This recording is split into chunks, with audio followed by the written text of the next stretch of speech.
be of great value. If someone would gain, say, 8 pounds in 3 days, that's a possible indicator of impending congestive heart failure. It's not that hard to figure out weight.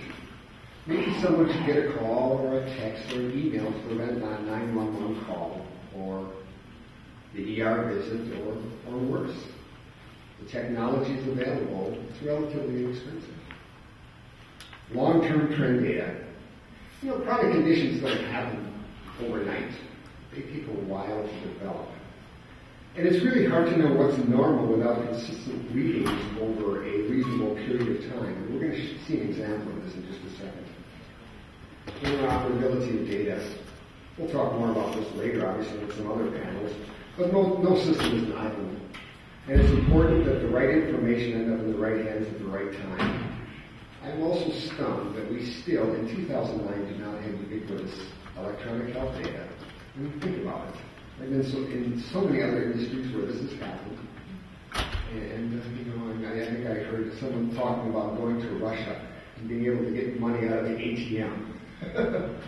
In Russia, and knows how much money they have, and yet the clinic across the street from the clinic they usually go to can't get their health records. It's unbelievable. And so certainly Google Health and Health Vault are important efforts. And it's not like this is really a difficult thing to do. When we first looked at this, my R&D staff took to interface to Google Health took them not years, not months, not weeks, but literally days to do that. So I guess I'm hoping that this happens a little sooner, even in 5 years. Taking control of one's health. It's a long-standing joke that the seniors are obsessed with their health. So why not give them some real data to obsess about?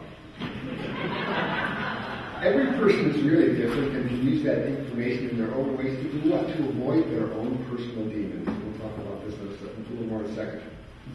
And finally, the uncertainty principle. All right, I have certain deep tendencies. In high school physics, there's something called the Heisenberg uncertainty principle.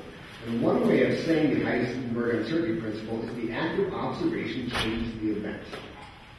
And boy, is that true in telehealth. The act of observing your own health care changes the way you live and changes your habits. If you can track and look at your own health, you will take control of your health and you'll change your lifestyle. So let's take a look at a couple of examples. Now, before I do, our country suffers from massive hippophobia. So let me assure you that the person we're about to see has given his consent for this health data. We'll call him Charlie, not his real name. He's from a fictional place that we'll call Wisconsin. So, here's a simple graph of weight. Okay? Not that interesting, unless there's a sudden change as we talked about. A more interesting graph might be his weight over a year. Like most mammals who live in the North Country, we lose weight in the summer, and we gain weight in the winter. Now, normally, if your weight didn't change, you'd think, oh, that's okay.